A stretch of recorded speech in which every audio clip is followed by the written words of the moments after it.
ارے آپ نے تو زمین پہ ناجائز قبضہ کیا تھا، اور زمین نہ آپ کی ہے اور نہ میری، بلکہ وہ زمین سرکار کے نام ہے، اور اب سرکار نے اس پہ مدرسہ بنانے کا آرڈر مجھے دے دیا ہے۔ یہ دیکھیے آرڈر کے کاغذات۔ مولوی نے کاغذات نکال کے ان کے سامنے کیے، اور اب آپ لوگ کچھ نہیں کر سکتے۔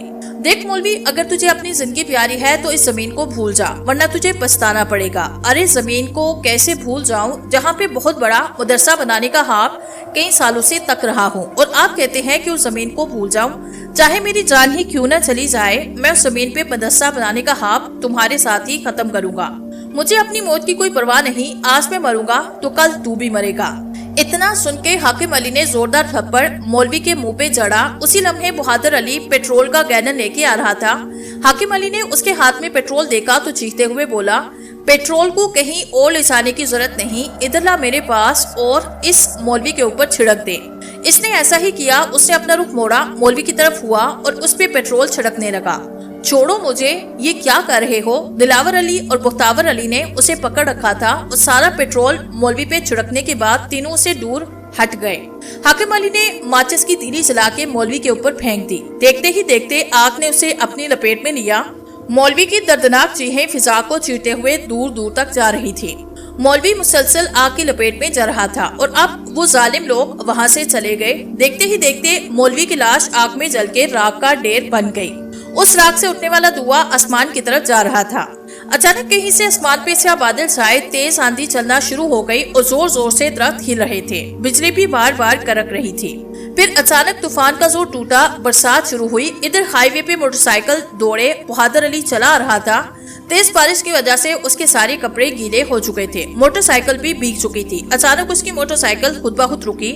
اس نے کئی بار سٹارٹ کرنے کی کوشش کی، لیکن موٹر سائیکل سٹارٹ نہ ہو سکی۔ لگتا ہے ٹینکی میں پانی چلا گیا۔ اس سالی کو بھی اسی وقت خراب ہونا تھا۔ اس نے غصے بھرے لہجے میں کہا، ایک لات موٹر سائیکل کو ماری۔ ادھر ادھر دیکھا تو بڑے زور سے بارش اور ساتھ آندھی چل رہی تھی۔ بہادر علی موٹر سائیکل کی ٹینکی ادھر ادھر ہلا رہا تھا، اور آسمان پہ بجلی بار بار کڑک رہی تھی۔ اسی لمحے دور سے لمبے ترنگے قد والا ایک شخص آتا دکھائی دیا۔ اس نے پاؤں تک سر تک لباس سیاہ پہنا ہوا تھا، صرف آنکھیں ہی نظر آ رہی تھی۔ قد نہایت ہی لمبا تھا۔ یہ شخص لمبے لمبے قدم اٹھاتا ایک درخت کے نیچے کھڑا ہوا۔ اس نے سامنے روڈ کی طرف دیکھا۔ بہادر علی اپنی موٹر سائیکل کو سٹارٹ کر رہا تھا۔ درخت کے نیچے کھڑا وہ شخص جس نے جو ہی درخت پہ اپنا ہاتھ رکھا تو یہ درخت ایسا ایسا گرتا ہوا موٹر سائیکل سمیت بہادر علی کے اوپر آ گرا۔ اس کے منہ سے چیخ بھی نہ نکلی اور درخت کے نیچے دب گیا۔ اس وقت بہادر علی کی سانسیں آہستہ آہستہ چل رہی تھی۔ اس لمحے وہ شخص بہادر علی کے سر پہ کھڑا ہوا۔ اس نے اپنے لمبے لمبے ہاتھ بہادر علی کے پیٹ پہ رکھ کے آہستہ آہستہ اپنی جانب کھینچنا شروع کیا۔ اب بہادر علی کی سانسیں آہستہ آہستہ نکل رہی تھی۔ ایسی طرح دیکھتے ہی دیکھتے جب اس کے دونوں ہاتھ اس کے منہ تک آئے تو بہادر علی چیخا، اللہ بخش تم۔ اس کے ہی اس کی آخری سانس نکل چکی تھی۔ اب بہادر علی مر چکا تھا۔ اس سائے کے منہ سے کہکہے بلند ہوئے۔ پھر اس نے اس کے پیٹ میں ہاتھ ڈال کے اس کی انتڑیاں باہر کھینچی، کہکہے لگاتا ہوا غائب ہو گیا۔ اسی وقت جہاں پولیس کی گاڑی اور کچھ لوگ جمع ہوئے، پولیس اور لوگوں نے مل کے بہادر علی کی لاش پر سے درخت ہٹا کے ایک طرف کیا۔ سب لوگ درخت ہٹانے کے بعد بہادر علی کی لاش کو دیکھ کر ڈر گئے۔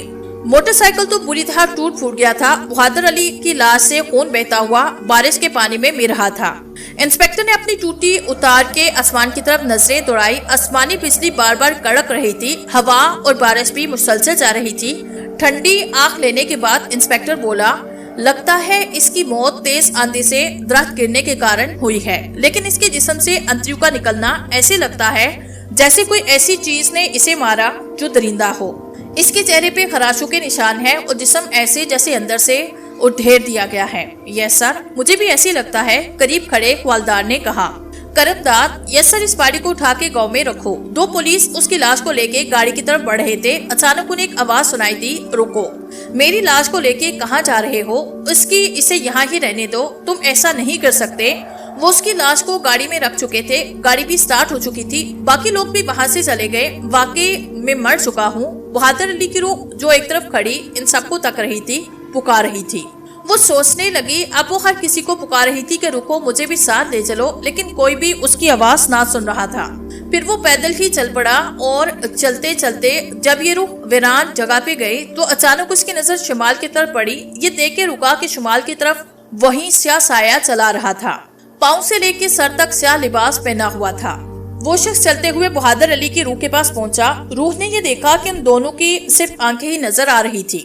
وہ اسے دیکھ کے خوفزدہ ہوا۔ یہ تو وہی ہے جس سے مجھے مارا ہے، میری جان لی ہے، مجھے دنیا سے دور کیا۔ اس کی لبوں پہ کہے تھے۔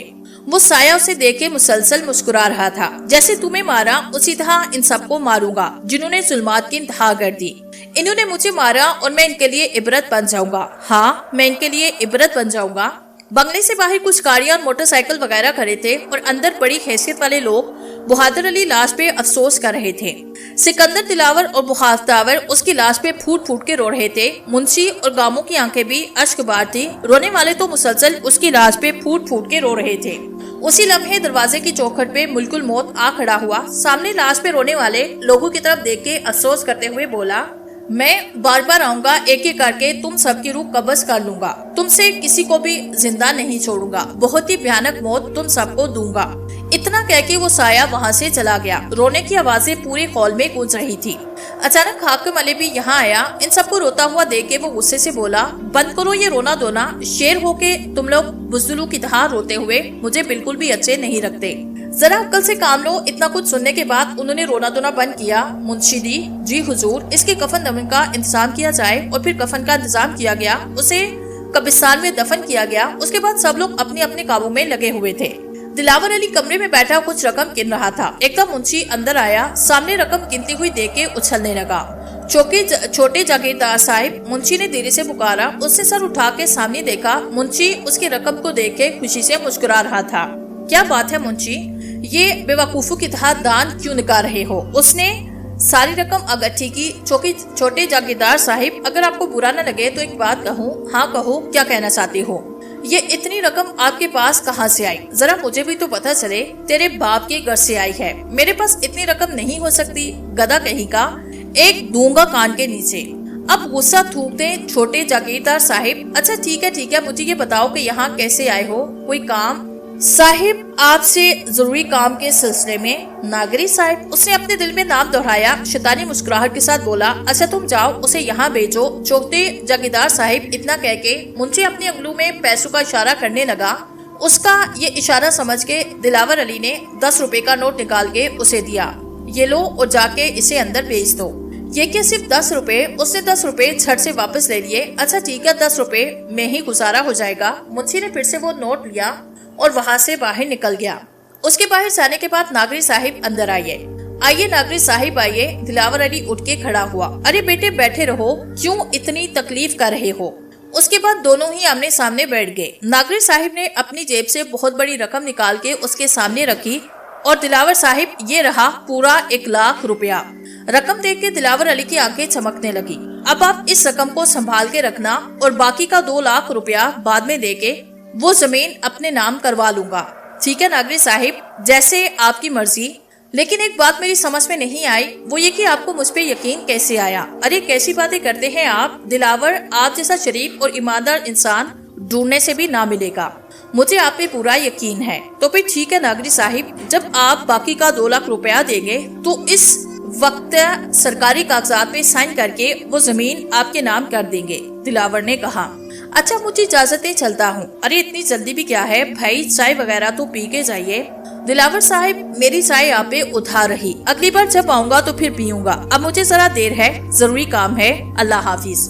اتنا کہہ کے ناگری صاحب چلا گیا۔ اس کے جانے کے بعد دلاور علی چمکتی ہوئی آنکھوں سے 1,00,000 کی رقم کو تکے جا رہا تھا۔ چوہا جال میں پھنس گیا، اتنا کہہ کے دلاور علی مارے خوشی کے کہے لگائے جا رہا تھا۔ ایک درخت کے نیچے کچھ گاؤں والے بیٹھے باتیں کر رہے تھے۔ باتوں کے دوران ہی علم دین نے پوچھا، بھائی فضل دین تم سناؤ، اپنی بچی کے بیاہ کے بارے میں کچھ سوچا کہ نہیں؟ ہاں بھائی بیاہ تو کرنا ہے اس کا، لیکن ابھی وہ بچی ہے، 18 سال کی عمر ہے، یہ بھی کوئی عمر ہوتی ہے؟ ابھی تو میں اسے 5-7 سال اپنی نظروں کے سامنے رکھوں گا، جی نہیں چاہتا کہ اپنے دل کے ٹکڑے کو کسی اور کے حوالے کروں۔ اتنا سن کے علم دین کوئی جواب نہ دے سکا۔ فضل دین کی باتیں سن کے غلام رسول بولا، بھئی بیٹیاں ہر باپ کو پیاری ہوتی ہیں، لیکن اسے 5 سال بٹھانے سے پہلے تم نے کچھ سوچا ہے کہ معاشرے والے کیا سوچیں گے؟ فلاں گھر کی بیٹی ابھی تک جوان ہے، دیکھنے والے تو یہی کہیں گے کہ لگتا ہے کہیں رشتے کی بات نہیں بن رہی، طرح طرح کی باتیں کریں گے۔ دیکھنے والے اس میں بدنامی کسی کی ہوتی ہے؟ ماں باپ کی، ہاں، اور کس کی؟ اللہ تعالیٰ اپنی کتاب میں فرماتے ہیں، جب کسی گھر کی بیٹی جوان ہو جائے تو فوراً اس کا نکاح کر دینا چاہیے، ورنہ جتنے ہی سال ماں باپ نے اپنی بیٹی کو بٹھایا اتنے ہی سال کا گناہ ان کے سروں پہ سوار رہے گا۔ جب میں نے بیٹی کی شادی کی تھی تو اس وقت اس کی عمر پورے 16 سال کی تھی۔ آج اس کی شادی کو 6 سال ہو چکے، اب وہ بچے کی ماں بھی ہے۔ یہ بات یہیں آ کے ختم ہو جاتی ہے۔ فضل الدین تمام باتیں سننے کے بعد سب لوگ یہی کہنے لگے کہ غلام رسول کی بات بالکل ٹھیک ہے، یہ ٹھیک کہتا ہے، بالکل ایسا ہی ہونا چاہیے۔ اس کے بعد فضل الدین کو جواب نہ دے سکا، خاموشی سے کچھ سوچ رہا تھا۔ غلام رسول بولا، اب فیصلہ تمہارے ہاتھ میں ہے فضل الدین۔ سب کچھ سننے کے بعد فضل الدین بولا، تم بالکل ٹھیک کہتے ہو غلام رسول، میں کل ہی جا کے اپنے بھائی سے بیٹی کے رشتے کے لیے بات کروں گا۔ ابھی اس نے بات ختم ہی کی تھی کہ اچانک جہاں گامو آ ٹپکا، اس نے ہاتھوں میں حقہ اٹھایا ہوا تھا، درخت کے نیچے یہ بھی ان لوگوں کے ساتھ بیٹھ گیا، حقہ کھینچنے لگا۔ گامو کو دیکھ کے سب کے موڈ خراب ہوئے۔ ان سب کی کیفیت دیکھ کے گامو بولا، بھئی کیا بات ہے، مجھے دیکھے تم سب کے موڈ خراب کیوں ہو گئے؟ کیا مجھے یہاں نہیں آنا چاہیے تھا؟ اب آ گئے ہو تو خاموشی سے بیٹھے رہو، ایک تو تم بولتے بہت ہو۔ ان دین نے اتنا کہہ کے سر جھٹکا۔ غلام رسول بولا، گامو کیا حال ہے تمہارا؟ تمہاری طبیعت کیسی ہے اور کہاں سے آ رہے ہو؟ گامو نے حقے کا کش لگایا، منہ سے دھواں نکالتے ہوئے بولا، وہ ہے نا اپنے سردار حاکم علی، ہمارے تو نہیں، تمہارے ضرور ہوں گے۔ علم دین نے اس کی بات کاٹ کے کہا، منہ دوسری طرف کیا، دیکھ علم دین تم خاموش رہو، میں تم سے بات نہیں کر رہا۔ اچانک فضل الدین بیچ میں بولا، دیکھو گامو تم اس گاؤں میں رہنے والے ہو، اس لیے تمہیں سمجھانا ہمارا فرض ہے۔ یہ بات تم اچھے سے جانتے ہو، اس گاؤں کا جاگیردار حاکم علی گاؤں والوں پہ انتہائی ظلم کرنا چاہتا ہے اور کئی بے گناہ لوگوں کو اس نے موت کے گھاٹ اتار دیا۔ اتنا کچھ جانے کے باوجود تم اس کے ہاتھ نوکری کرتے ہو۔ اچانک علم دین بیچ میں بولا، ارے یہ اس کے ہاتھ نوکری سے زیادہ ان لوگوں کی خوشامد کرتا ہے، تلوے چارتا ہے، لگتا ہے تمہیں موت کا مزہ چکھانا پڑے گا۔ جاگیردار سے کہہ کے اتنا سن کے فضل الدین نے علم دین کے کندھے پہ ہاتھ رکھا اور خاموش رہنے کا اشارہ کیا۔ ارے گامو تم ایک دم غصہ ہی کر گئے، جانے تو اس غصے کو غلطی ہو گئی، اس سے منہ سے ایسی بات نکال بیٹھا ہے۔ ہاں ٹھیک ہے، سمجھا دینا اسے، جب اگلی بار ملے تو سوچ سمجھ کے مجھ سے بات کرے۔ اب گامو خوشی سے مسکرایا، آخر ہم بھی تو کوئی عام آدمی نہیں۔ گامو خوشی کے مارے کہے لگاتا ہوا وہاں سے چلا گیا۔ دیکھا علم دین یہ کیسے اکڑ رہا تھا؟ فضل الدین نے کہا، جب تک جاگیرداروں کا ہاتھ اس کے کندھے پہ ہے یہ ایسے ہی اپنی اکڑ دکھاتا رہے گا۔ ہاں علم دین تم ٹھیک کہتے ہو، ورنہ اس بزدل کے سامنے کتابیں پھونک پڑتا تو اس کی ٹانگیں کانپنے لگتی۔ چونکہ غلام سور سے مخاطب ہو کے بولا، اس گاؤں میں آپ نئے آئے ہیں، یہاں کے ماحول سے آپ ناواقف ہیں، ایسے لوگوں کو منہ لگانے سے 1000 بار سوچ لینا چاہیے۔ ہاں علم دین بالکل ٹھیک کہہ رہے ہو، بلکہ میں بھی یہی کہوں گا ایسے لوگوں کے منہ نہیں لگنا چاہیے، کیونکہ یہ شخص ظالم جاگیردار کا بہت بڑا چمچہ ہے۔ ادھر کی بات ادھر کر کے گاؤں کے کسی نہ کسی شخص کو جاگیردار کے جال میں پھنسا دیتا ہے اور پھر وہ اس کے ہاتھوں بے گناہ مار دیا جاتا ہے۔ فضل الدین کی باتیں سن کے لینے کے بعد وہ غلام رسول بولا، پھر تو یہ گامو جاگیردار کا بہت بڑا چمچہ خور ہوا۔ اچانک مسجد سے اذان کی آواز آنے لگی، لو بھی نماز کا وقت ہوا، چلیے آپ لوگ بھی میرے ساتھ نماز پڑھیے۔ ہاں بالکل بالکل۔ پھر علم دین اور فضل الدین غلام رسول کے ساتھ چل دیے۔ وہاں کچھ لوگ اور بھی موجود تھے جو نماز کے انتظار میں بیٹھے ہوئے تھے۔ نماز ادا کرنے کے بعد غلام سور اپنے گھر آیا، یہ لیں آپ کے 2 لاکھ روپے ہو گئے۔ ناگری نے دلاور علی کو کہا، کاغذات اس کے سامنے رکھے۔ اس نے 2 لاکھ ہاتھ میں پکڑے، ایک طرف چلا گیا اور جب واپس آیا تو اس کے ہاتھ میں پسٹل تھا۔ ناگری اس کے ہاتھ میں پسٹل دیکھ کے کام گیا، یہ کیا کر رہے ہیں؟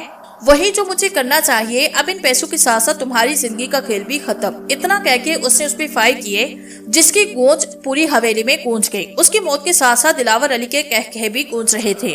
ایک شراب کا گلاس اس نے اپنے حلق میں ڈالا، منشی سے کہا کہ اس کی لاش کو کہیں باہر پھینک دو۔ اس کی لاش کو لے جا کے چلا گیا اور وہ شراب کے نشے میں دھت پڑا ہوا تھا۔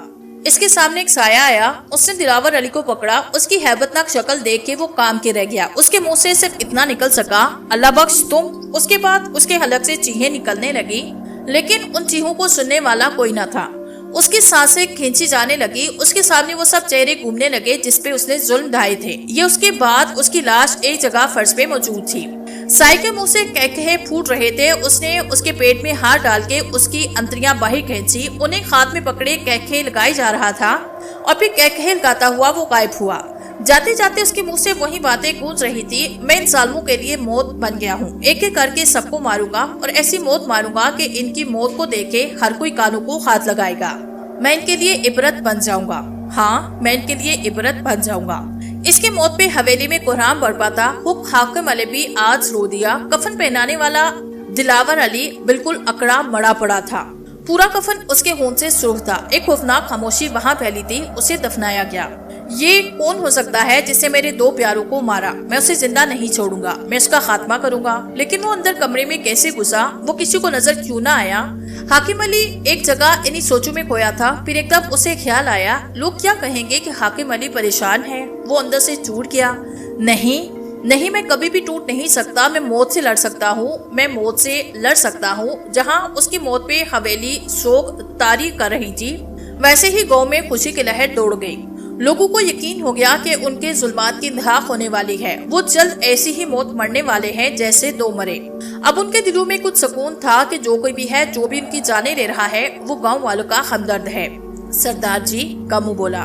ہاں بول گامو، کیا کہنا چاہتا ہے تو؟ یہ علم دین اور فضل دین آپ کے بارے میں بہت کچھ کہہ رہے ہیں۔ وہ شاید بھول گئے ہیں کہ آپ کسی کو بھی اونچی آواز برداشت نہیں کر سکتے، اور جو کوئی بھی بولے اس کی سانسیں چھین لیتے ہیں۔ اس کے باوجود وہ گاؤں والوں کو بھڑکا رہے ہیں۔ گامو کی یہ بات سن کے وہ آپے سے باہر ہوا۔ ان کی یہ ہمت کہ میرے بارے میں ایسی باتیں کرے۔ ساتھ ہی اس نے سکندر کو بلایا اور کہا، علم دین کی زندگی کی آج آخری رات ہونی چاہیے۔ سکندر کے منہ سے کہکھا نکلا اور بولا، ایسا ہی ہوگا۔ اور پھر ایک بھیانک موت علم دین کے لیے تیار تھی۔